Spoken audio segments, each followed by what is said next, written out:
ವೃಶ್ಚಿಕ ರಾಶಿ ವೀಕ್ಷಕರಿಗೆಲ್ಲ ಸ್ವಾಗತ.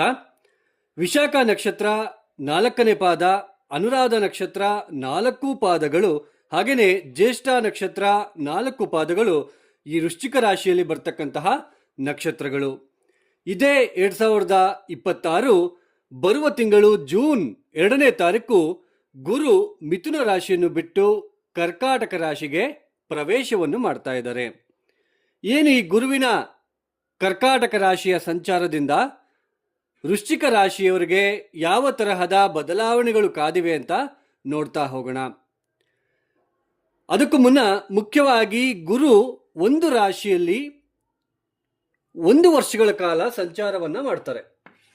ಆ್ಯಕ್ಚುಲಿ 12 ತಿಂಗಳು ಒಂದು ರಾಶಿಯಲ್ಲಿ ಇರಬೇಕು. ಅವರು ಒಂದು ರಾಶಿಯಲ್ಲಿ 30 ಡಿಗ್ರಿ ಇರುತ್ತೆ. ಅಂದರೆ 12 ರಾಶಿಗೆ ಮಲ್ಟಿಪ್ಲಿಕೇಶನ್ ಮಾಡಿದ್ರೆ 12 × 30 360 ಡಿಗ್ರಿ, ಅಂದರೆ 360 ಡಿಗ್ರಿ ಒಂದು ಸರ್ಕಲ್. ಅಂದರೆ ಗುರು ಒಂದು ರಾಶಿಯಿಂದ ಮತ್ತೊಂದು ರಾಶಿಗೆ ಸಂಚಾರವನ್ನು ಮಾಡಬೇಕು ಅಂದರೆ 1 ವರ್ಷ ತಗೊಳ್ತಾರೆ. ಆದರೆ ಇಲ್ಲಿ 2025ನೇ ಇಸವಿಯಿಂದ ಗುರು ಅತಿಚಾರ ಮಾರ್ಗವಾಗಿ ಬಹು ಬೇಗನೆ ಕೇವಲ 5 ತಿಂಗಳು ಒಂದು ರಾಶಿಯಲ್ಲಿ ಇದ್ಬಿಟ್ಟು ನೆಕ್ಸ್ಟ್ ರಾಶಿಗೆ ಪ್ರವೇಶ ಮಾಡಿ ಅಲ್ಲೊಂದು 2 ತಿಂಗಳಿದ್ದು ಮತ್ತೆ ವಕ್ರಿಯಾಗಿ ಮತ್ತೆ ನಿಧಾನಕ್ಕೆ ಹಿಂದಕ್ಕೆ ಹೋಗಿ ವಕ್ರಿಯಾಗಿ ಮತ್ತೆ 2-3 ತಿಂಗಳು ವಕ್ರಗತಿಯಲ್ಲೇ ಸಂಚಾರವನ್ನು ಮಾಡ್ತಾ ಮತ್ತೆ ಅವರು ವಕ್ರತ್ಯಾಗವನ್ನು ಮಾಡ್ತಾ ಇರ್ತಕ್ಕಂಥದ್ದು. ಇದು ಅಷ್ಟೊಂದು ಶುಭ ಅಲ್ಲ. ನೋಡಿ, ಈ ಜೂನ್ 2ನೇ ತಾರೀಕು ಗುರು ಕರ್ಕಾಟಕ ರಾಶಿಗೆ ಪ್ರವೇಶವನ್ನು ಮಾಡ್ತಾರೆ.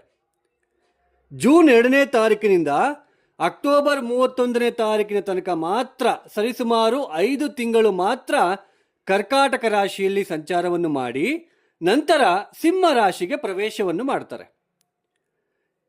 ಅಕ್ಟೋಬರ್ 31ಕ್ಕೆ ಸಿಂಹ ರಾಶಿಗೆ ಸಂಚಾರವನ್ನು ಪ್ರಾರಂಭ ಮಾಡಿಕೊಂಡು ಅಕ್ಟೋಬರ್ 31ಕ್ಕೆ ಸಿಂಹ ರಾಶಿಗೆ ಬರ್ತಾರೆ.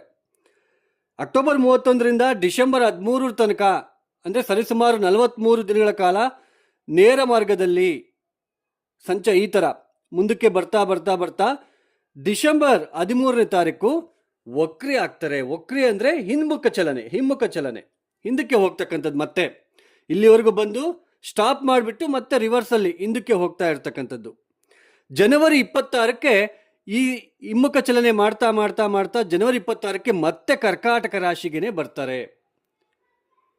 ಜನವರಿ 26ಕ್ಕೆ ಬಂದು ಏಪ್ರಿಲ್ 13 ತನಕನೂ ಹಿಮ್ಮುಖ ಚಲನೆಯಲ್ಲೇ ಇರ್ತಾರೆ. ಹಿಂದಕ್ಕೆ ಪ್ರಯಾಣವನ್ನು ಮಾಡ್ತಾ ಮಾಡ್ತಾ ಏಪ್ರಿಲ್ 13ಕ್ಕೆ ಮತ್ತೆ ವಕ್ರತ್ಯಾಗವನ್ನು ಮಾಡಿ ಮತ್ತೆ ಮುಂದಕ್ಕೆ ಪ್ರಯಾಣವನ್ನು ಬೆಳೆಸ್ತಾರೆ.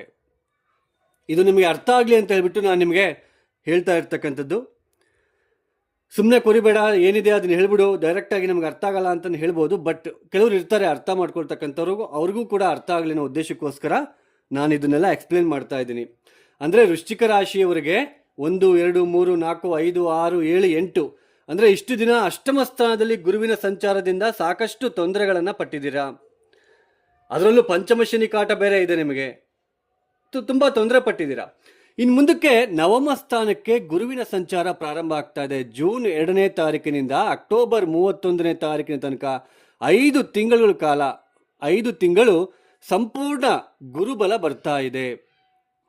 ನೀವೆಲ್ಲ ಹೇಳ್ತಾ ಇರ್ತೀರ ಗುರುಬಲ ಇಲ್ಲ ನನಗೆ, 7.5 ಶನಿ. ಬರೀ ಗೋಚಾರದ ರಾಶಿ ಫಲಿತಾಂಶಗಳನ್ನು ಯೂಟ್ಯೂಬ್ ವಾಹಿನಿಯಲ್ಲಿ ಕೇಳಿ ಕೇಳಿ ಕೇಳಿ ನಿಮ್ಮ ಮನಸ್ಸಿನಲ್ಲಿ ಬರೀ ರಾಶಿ ರಾಶಿ ಅಂತ ಬಂದು ಕುತ್ಕೊಂಡ್ಬಿಟ್ಟಿದೆ. ನೋಡಿ, ನಮ್ಮ ವೈಯಕ್ತಿಕ ಜನ್ಮ ಜಾತಕ ತುಂಬ ಮುಖ್ಯ ರೀ. ಅಲ್ಲಿ ಗ್ರಹ ದಶಗಳು, ಗ್ರಹಗಳ ಸ್ಥಾನಗಳು, ನಾವು ಹುಟ್ಟಿದಾಗ ನೋಡಪ್ಪ, ನಾವು ಹುಟ್ಟಿದಾಗ ಗ್ರಹಗಳ ಸ್ಥಿತಿಗತಿಗಳು ಚೆನ್ನಾಗಿಲ್ಲ ಅಂದರೆ ಕರ್ಮ ಜಾಸ್ತಿ ಮಾಡಿ ಹುಟ್ಟಿದೀವಿ, ಆ ಕರ್ಮನ ಅನುಭವಿಸಲೇಬೇಕು ಅನ್ನೋದನ್ನು ತಿಳ್ಕೋಬೇಕು ನಾವು. ಯಾವಾಗ ಗುರುಬಲ ಸಹಾಯ ಮಾಡುತ್ತೆ? ಯಾರ ಜನ್ಮಜಾತಕದಲ್ಲಿ ಗ್ರಹಗಳ ದಶಾಭುಕ್ತಿ ಚೆನ್ನಾಗಿರುವುದಿಲ್ಲವೋ ಅಂಥವ್ರಿಗೆ ಸಾಕಷ್ಟು ನೋವು, ಸರಿಯಾಗಿ ಉದ್ಯೋಗ ಇರೋದಿಲ್ಲ, ಮನೆಯಲ್ಲಿ ಗಂಡ ಹೆಂಡತಿ ಜೊತೆ ಭಿನ್ನಾಭಿಪ್ರಾಯಗಳು, ಅಥವಾ ಮಕ್ಕಳ ಸಮಸ್ಯೆಗಳು, ಅಥವಾ ಹಣಕಾಸಿನ ಸಮಸ್ಯೆಗಳು, ಏನಾದರೂ ಒಂದು ತೊಂದರೆ ಅನುಭವಿಸ್ತಾ ಇರ್ತಕ್ಕಂಥದ್ದು, ಆರೋಗ್ಯದಲ್ಲಿ ವ್ಯತ್ಯಾಸಗಳು, ಈ ಥರ ಏನಾದರೂ ಒಂದು ತೊಂದರೆ ಅನುಭವಿಸ್ತಾ ಇರ್ತಾರೆ.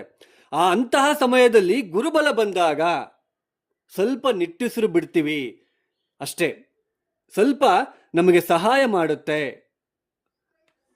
ಇದನ್ನು ಅರ್ಥ ಮಾಡ್ಕೊಳ್ಳಿ. ನೋಡಿ, ವೃಶ್ಚಿಕ ರಾಶಿಯವರಿಗೆ ಈ ವರ್ಷ 2026 ಎಷ್ಟು ತಿಂಗಳಿರುತ್ತೆ? ಬರೀ 5 ತಿಂಗಳು ಮಾತ್ರ ಗುರುಬಲ ಇರುತ್ತೆ. ಮತ್ತೆ ಏಪ್ರಿಲ್ 13ನೇ ತಾರೀಕಿನ ತನಕ ಗುರುಬಲ ಇರೋದಿಲ್ಲ. ಅಕ್ಟೋಬರ್ 31ರಿಂದ ಏಪ್ರಿಲ್ 13 ತನಕನೂ ಗುರುಬಲ ಇರೋದಿಲ್ಲ. ಮತ್ತೆ ಏಪ್ರಿಲ್ 13ರಿಂದ ಮತ್ತೊಂದು 2 ತಿಂಗಳು ಗುರುಬಲ ಬರುತ್ತೆ. ಅಂದರೆ ಟೋಟಲ್ 12 ತಿಂಗಳಿನಲ್ಲಿ ಬರೀ 7 ತಿಂಗಳು ಮಾತ್ರ ನಿಮಗೆ ಗುರುಬಲ ಇರುತ್ತೆ ವೃಶ್ಚಿಕ ರಾಶಿಯವರಿಗೆ. ಇದು ನಿಮಗೆ ನಾನು ಕೊಡ್ತಾ ಇರ್ತಕ್ಕಂತಹ ಕನ್ಕ್ಲೂಷನ್.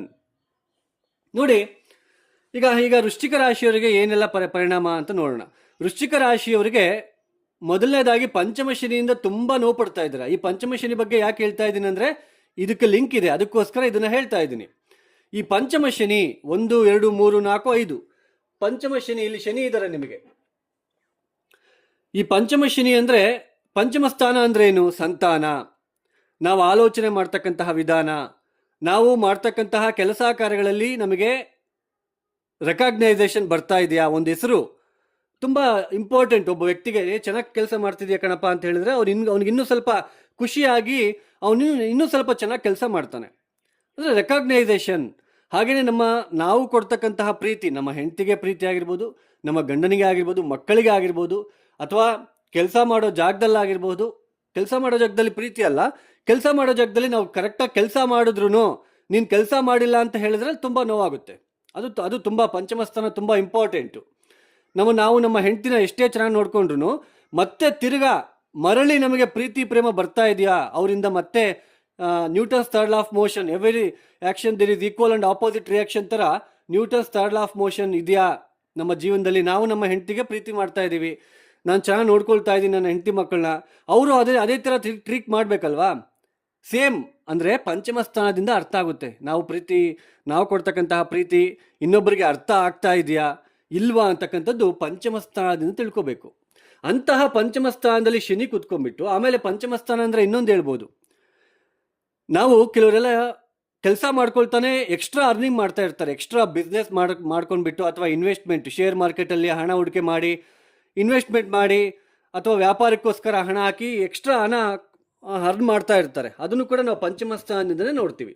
ಯಾವಾಗ ಪಂಚಮ ಸ್ಥಾನದಲ್ಲಿ ಶನಿ ಬಂದು ಕುತ್ಕೊಂಡ್ರೋ ಅಲ್ಲಿಂದ ಆಕಸ್ಮಿಕವಾಗಿ ಯಾರನ್ನೋ ನಂಬಿ ಮೋಸ ಹೋಗಿರೋ ಚಾನ್ಸಸ್ ಇರುತ್ತೆ. ಕೆಲವರು ಹಣ ನಷ್ಟ ಆಗಿರುತ್ತೆ. ಈ ಸಮಯದಲ್ಲಿ ನೀವು ಏನೇ ಪ್ರೀತಿ ಒಂದು ಕೊಟ್ಟರು ಇತರರಿಂದ ನಮಗೆ ಆ ರೆಕಾಗ್ನೈಸೇಷನ್ ಇರೋದಿಲ್ಲ. ನೀನೇನು ನೋಡ್ಕೊಳ್ತಿದ್ಯಾ, ನೀನೇನು ಮಾಡ್ತಿದ್ಯಾ ನನಗೆ ಅಂತಕ್ಕಂತಹ ಒಂದು ಮಾತೆ ಕೇಳಿ ಬರ್ತಾ ಇರುತ್ತೆ ಗಂಡ ಹೆಂಡತಿ ವಿಚಾರದಲ್ಲಿ. ಸಂತಾನದಿಂದ ತೊಂದರೆ, ಸಂತಾನ ಆಗದೆ ಇರೋರಿಗೆ ಲೇಟ್ ಆಗ್ತಕ್ಕಂಥದ್ದು, ಈ ಥರ ಎಲ್ಲ ನೀವು ನೋಡ್ತಾ ಬರ್ತಾ ಇದ್ದೀರಾ. ಮಂದ ಬುದ್ಧಿ, ಯಾರು ಏನು ಹೇಳಿದ್ರು ಕೇಳ್ತಕ್ಕಂಥದ್ದು, ಆ ಥರ ಬುದ್ಧಿ ಇರುತ್ತೆ. ಈ ಶನಿ ಯಾವಾಗಲೇ ಆಗಲಿ ಶನಿ ಕುತ್ಕೊಂಡಿರ್ತಕ್ಕಂತಹ ಸ್ಥಾನದಿಂದ 3ನೇ ಮನೆಯನ್ನು ನೋಡ್ತಾರೆ. 1, 2, 3ನೇ ಮನೆ ನೋಡ್ತಾರೆ. ಈ ಸ್ಥಾನವನ್ನು ಶನಿಯನ್ನು ನೋಡ್ತಾ ಇರ್ತಾರೆ. ಮತ್ತೆ ಸಪ್ತಮ ಸ್ಥಾನ, ಈ ಸ್ಥಾನವನ್ನು ಶನಿ ನೋಡ್ತಾ ಇರ್ತಕ್ಕಂಥದ್ದು. ಮತ್ತೆ ಅವರಿರ್ತಕ್ಕಂತಹ ಸ್ಥಾನದಿಂದ ದಶಮ ಸ್ಥಾನ 1, 2, 3, 4, 5, 6, 7, 8, 9, 10 ಈ ಸ್ಥಾನವನ್ನು ನೋಡ್ತಾ ಇರ್ತಾರೆ. ಅಂದರೆ ನಿಮ್ಮ ರಾಶಿಯಿಂದ ಸಪ್ತಮ ಸ್ಥಾನವನ್ನು ನೋಡ್ತಾರೆ, ನಿಮ್ಮ ರಾಶಿಯಿಂದ ಲಾಭ ಸ್ಥಾನವನ್ನು ನೋಡ್ತಾರೆ, ನಿಮ್ಮ ರಾಶಿಯಿಂದ 2ನೇ ಮನೆಯನ್ನು ನೋಡ್ತಾರೆ. ಅಂದರೆ ಸಪ್ತಮ ಸ್ಥಾನವನ್ನು ನೋಡ್ತಾ ಇರೋದ್ರಿಂದ ಸಾಕಷ್ಟು ಗಂಡ ಹೆಂಡತಿರಲ್ಲಿ ತೊಂದರೆಗಳು, ತಾಪತ್ರಯಗಳು ಎಲ್ಲ ನೋಡ್ಕೊತ ಬರ್ತಾ ಇದ್ದೀರಾ. ಲಾಭಸ್ಥಾನ, ಸ್ನೇಹಿತರು, ಜಾಸ್ತಿ ಸ್ನೇಹಿತರ ಜೊತೆ ಹೋಗೋದು, ಅಥವಾ ಇಲ್ಲ ಸಲ್ಲದ ಫ್ರೆಂಡ್ಶಿಪ್ ಮಾಡ್ಕೊಳ್ಳೋದು, ಅವ್ರ ಮಾತು ಕೇಳಿ ಹಣ ನಷ್ಟ ಮಾಡ್ಕೊಳ್ಳೋದು, ಇದೆಲ್ಲ ಆಗಿರುತ್ತೆ. ಆಮೇಲೆ ದ್ವಿತೀಯ ಸ್ಥಾನ ನೋಡ್ತಾ ಇದ್ದಾರೆ. ಸೊ ಕುಟುಂಬ ಸ್ಥಾನದ ಮೇಲೆ ದೃಷ್ಟಿ ಬೀಳ್ತಾ ಇರೋದ್ರಿಂದ ಸ್ವಲ್ಪ ಹಣಕಾಸಿನ ವಿಚಾರದಲ್ಲಿ ಫ್ಲಕ್ಚುಯೇಷನ್ಸು, ತೊಂದರೆ ತಾಪತ್ರಗಳನ್ನೆಲ್ಲ ನೀವು ನೋಡ್ಕೊಳ್ತಾ ಬರ್ತಾ ಇದ್ದೀರಾ. ಸಾಲ ಮಾಡಿದರೆ ಸಾಲ ತೀರ್ಸೋಕ್ಕಾಗಲ್ಲ, ಈ ಥರ ಎಲ್ಲ ನೀವು ನೋಡ್ಕೊತ ಬರ್ತಾ ಇದ್ದೀರಾ. ಯಾವಾಗ ಗುರು ಕರ್ಕಾಟಕ ರಾಶಿಗೆ ಪ್ರವೇಶವನ್ನು ಮಾಡ್ತಾರೋ, ಗುರು ಎಲ್ಲಿರ್ತಾರೋ, ಯಾವ ಸ್ಥಾನದಲ್ಲಿ ಕುತ್ಕೊಂಡಿರ್ತಾರೋ ಆ ಸ್ಥಾನದಿಂದ 1, 2, 3, 4, 5ನೇ ಮನೆ ನೋಡ್ತಾರೆ. ಗುರು ದೃಷ್ಟಿ ಈ ಮನೆಗೆ ಬೀಳ್ತಾ ಇದೆ ಅಂದರೆ ನಿಮ್ಮ ಜನ್ಮ ರಾಶಿಯ ಮೇಲೆ ಬೀಳ್ತಾ ಇದೆ. ಆಮೇಲೆ ತಾನಿರುವ ರಾಶಿಯಿಂದ ಸಪ್ತಮ ಸ್ಥಾನ ಅಂದರೆ ನಿಮ್ಮ ರಾಶಿಯಿಂದ 3ನೇ ಮನೆ ನೋಡ್ತಾ ಇರ್ತಕ್ಕಂಥದ್ದು ಗುರು ದೃಷ್ಟಿ ಇಲ್ಲಿ ಬೀಳ್ತಾ ಇದೆ. ಆಮೇಲೆ ತಾನಿರುವ ರಾಶಿಯಿಂದ 9ಮ ಸ್ಥಾನ, ಈ ಮನೆ ನೋಡ್ತಾ ಇದ್ದಾರೆ. ಅಲ್ಲಿಗೆ ಏನಾಯಿತು, ಪಂಚಮಾಧಿಪತಿ ಗುರುವು 1, 2, 3, 4, 5 ಈ ಪಂಚಮ ಸ್ಥಾನಕ್ಕೆ ಅಧಿಪತಿ ಯಾರು? ಗುರುವನೇ. ಗುರು ದೃಷ್ಟಿ ಶನಿ ಮೇಲೆ ಬೀಳ್ತಾ ಇರೋದ್ರಿಂದ ನೆಗೆಟಿವ್ ಇನ್ಫ್ಲುಯೆನ್ಸ್ ಕಡಿಮೆ ಆಗುತ್ತೆ, ಬುದ್ಧಿ ಚುರುಕಾಗುತ್ತೆ. ಏನೆಲ್ಲ ನೀವು ಏನು ತಪ್ಪು ಮಾಡಿದ್ದೀರಾ ಅದು ನಿಮಗೆ ಗೊತ್ತಾಗ್ತಕ್ಕಂಥದ್ದು. ನೀವು ಮಾಡಿರ್ತಕ್ಕಂತಹ ಕೆಲಸ ಕಾರ್ಯಗಳಿಗೆ ಇವಾಗ ಒಂದು ಪ್ರಶಂಸೆಯ ಮಾತುಗಳು ಕೇಳಿ ಬರ್ತಕ್ಕಂಥದ್ದು. ಹೌದಪ್ಪ, ನೀನು ಚೆನ್ನಾಗಿ ನೋಡಿಕೊಂಡೆ, ನಾವು ಅರ್ಥ ಮಾಡ್ಕೊಂಡಿಲ್ಲ ನಿನ್ನ ಅಂತಕ್ಕಂತಹ ಮಾತುಗಳು ಕೇಳಿ ಬರ್ತಕ್ಕಂಥದ್ದು. ಹಾಗೆಯೇ ಮುಖ್ಯವಾಗಿ ಬರಬೇಕಾಗಿರೋ ಹಣ ಏನಾದರೂ ಇದ್ದರೆ ನಿಮ್ಮ ಕೈಗೆ ಬರ್ತಕ್ಕಂಥದ್ದು. ಹಾಗೆಯೇ ಮುಖ್ಯವಾಗಿ ತೀರ್ಥಕ್ಷೇತ್ರಗಳ ದರ್ಶನ, ನವಮಸ್ಥಾನಕ್ಕೆ ಗುರು ಬರ್ತಾ ಇರೋದ್ರಿಂದ ಸಂಪೂರ್ಣ ಗುರುಬಲ. ತೀರ್ಥಕ್ಷೇತ್ರಗಳ ದರ್ಶನ, ನಿಮ್ಮ ಮಾತಿಗೆ ಮನ್ನಣೆ ಕೊಡ್ತಕ್ಕಂಥದ್ದು, ಜಾಸ್ತಿ ಪ್ರಯಾಣಗಳನ್ನು ಮಾಡ್ತೀರಾ, ಹಣಕಾಸಿನ ವಿಚಾರದಲ್ಲಿ ತೊಂದರೆಗಳು ಕಡಿಮೆ ಆಗ್ತಕ್ಕಂಥದ್ದು, ಒಂದು ಆತ್ಮವಿಶ್ವಾಸ ಹೆಚ್ಚಾಗ್ತಕ್ಕಂಥದ್ದು, ಒಳ್ಳೆಯ ಗುರುಗಳ ಮಾರ್ಗದರ್ಶನ ನಿಮಗೆ ಸಿಗ್ತಕ್ಕಂಥದ್ದು. ಗುರುಗಳು ಅಂತಂದರೆ ನಿಮಗೆ ಸ್ನೇಹಿತರಾಗಿರ್ಬೋದು, ಅಥವಾ ಮನೆಯಲ್ಲಿರ್ತಕ್ಕಂಥ ತಂದೆ ತಾಯಿ ಆಗಿರ್ಬೋದು, ಈ ಥರ ಯಾರಾದರೂ ನಿಮಗೆ ಒಂದು ಸಹಾಯ ಮಾಡ್ತಕ್ಕಂಥದ್ದು, ಒಂದು ಒಳ್ಳೆಯ ಮಾತುಗಳನ್ನು ಹೇಳ್ತಕ್ಕಂಥದ್ದು. ಆಮೇಲೆ ವಿದ್ಯಾರ್ಥಿಗಳು ಓದಿನಲ್ಲಿ ಮುಂದೆ ಮುಂದುವರಿತಕ್ಕಂಥದ್ದು, ಒಳ್ಳೆಯ ಕಾಲೇಜಿನಲ್ಲಿ ಸೀಟ್ ಸಿಗ್ತಕ್ಕಂಥದ್ದು, ಈ ತರಹದ ಅಭಿವೃದ್ಧಿ ವೃಶ್ಚಿಕ ರಾಶಿಯವರಲ್ಲಿ ಕಂಡು ಬರ್ತಾ ಇರುತ್ತೆ. ಜೂನ್ 2ನೇ ತಾರೀಕಿನಿಂದ ಅಕ್ಟೋಬರ್ 31, ಈ 5 ತಿಂಗಳು ಸಂಪೂರ್ಣ ಗುರುಬಲ ಅನ್ನೋದು ನಿಮ್ಮನ್ನು ರಕ್ಷಣೆ ಮಾಡುತ್ತೆ ಅಂತಲೇ ಹೇಳ್ಬೋದು.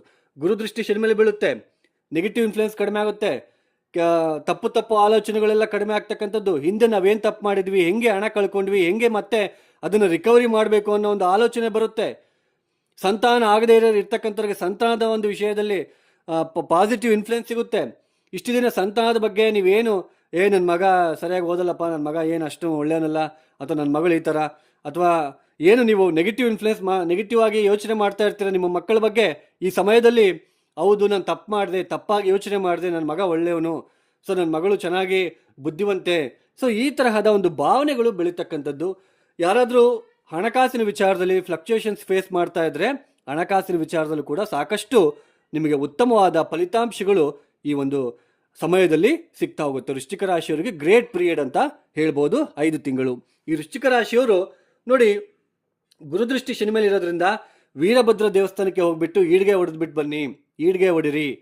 ಆಮೇಲೆ ತಪ್ಪದೆ ದತ್ತಾತ್ರೇಯ ಕ್ಷೇತ್ರ ಗಾಣಿಗಾಪುರಕ್ಕೆ ಭೇಟಿ ಕೊಟ್ಟು ಬರೋದಕ್ಕೆ ಪ್ರಯತ್ನ ಮಾಡಿ, ಅಥವಾ ದಕ್ಷಿಣಾಮೂರ್ತಿ ಕ್ಷೇತ್ರಕ್ಕೆ ಭೇಟಿ ಕೊಟ್ಟು ಬರೋದಕ್ಕೆ ಪ್ರಯತ್ನ ಮಾಡಿ. ಯಾರೆಲ್ಲ ಈ ವಿಡಿಯೋನ ನೋಡ್ತಾ ಇದ್ದೀರಾ, ನಿಮಗೆ ಇಷ್ಟ ಆಗಿದ್ರೆ ಮಾತ್ರ ಲೈಕ್ ಮಾಡಿ, ಶೇರ್ ಮಾಡಿ, ಸಬ್ಸ್ಕ್ರೈಬ್ ಮಾಡ್ಕೊಳ್ಳಿ. ಹಾಗೆಯೇ ಯಾರಿಗಾದರೂ ಆಸ್ಟ್ರಾಲಜಿ ಕನ್ಸಲ್ಟೇಷನ್ ಬೇಕು ಅಂತಂದರೆ ಡಿಸ್ಪ್ಲೇ ಆಗ್ತಾ ಇರ್ತಕ್ಕಂತಹ ನಂಬರ್ಗೆ ನೇರವಾಗಿ ಕರೆಯನ್ನು ಮಾಡಿ. ಪ್ರಾಬ್ಲಮ್ಸ್ ಹೇಳ್ಕೋಬಾರ್ದು, date of birth timings compulsory ಬೇಕು. ಸರ್ವೇ ಜನ ಸುಖಿನೋ ಭವಂತು. ಧನ್ಯವಾದಗಳು. ಜೈ ಶ್ರೀರಾಮ್.